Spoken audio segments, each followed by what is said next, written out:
আমার যে বড় স্যার আছেন সে তো না উড়াইতে দেয় তা থাকি যাইছে গা। এখন তো আমার সাথে যা যায় অবস্থা, এখন কি করাম? আজকে শুনিছে বসে বসে নতুন মুখ আসবে, নতুন স্যার আসবে অফিসে, তাই না? আমার কবে কি আছে আজকে?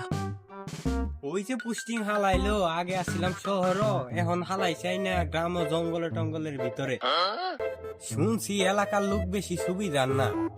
আগে যে একটা অফিসার আছিল তার চাকরিটা গেছে গা, যে ঋণ গুলা দিছিল এই ঋণ গুলা তুলতে পারে না।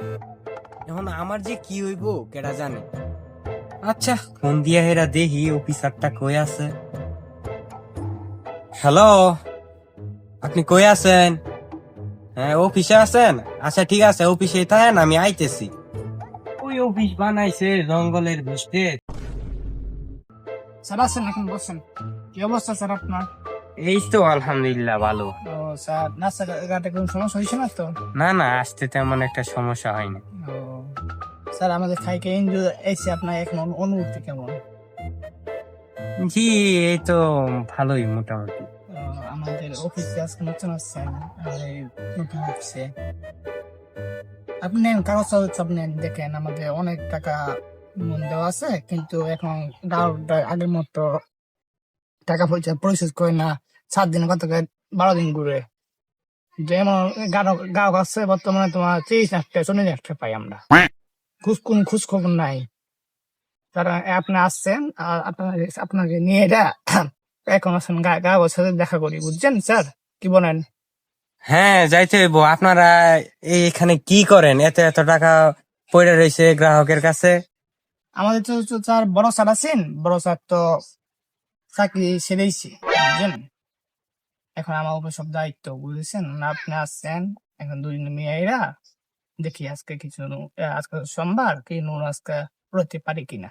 এলাকার মানুষ যে কিস্তির টেহা উড়াইয়া কিস্তি দেয় না, খালি এলাকার অফিসাররা খালি ঘুরে যেন যায় এনই দেখি খালি অফিসার, আর জনই আয় পড়ে না বয়ে যে রুইছি।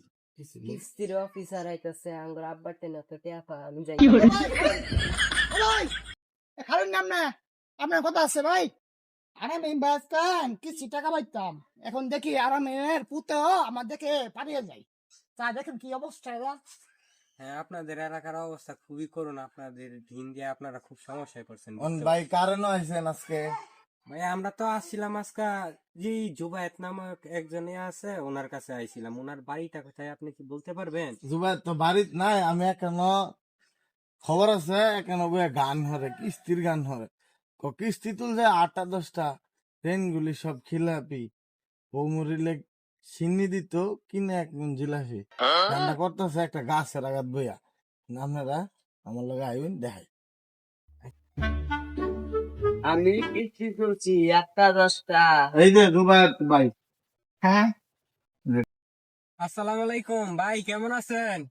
ভাই আপনারা ভাই, কিস্তি দেওয়ার একটা নতুন টেকনিক আছে, আপনি গাছেতে নামেন। ভাই কি টেকনিক? আমি কি কিস্তিতে মাপ পায়া? ভাই আপনি আগে গাছের থেকে নামেন, আপনার লেগা ভালো হইব।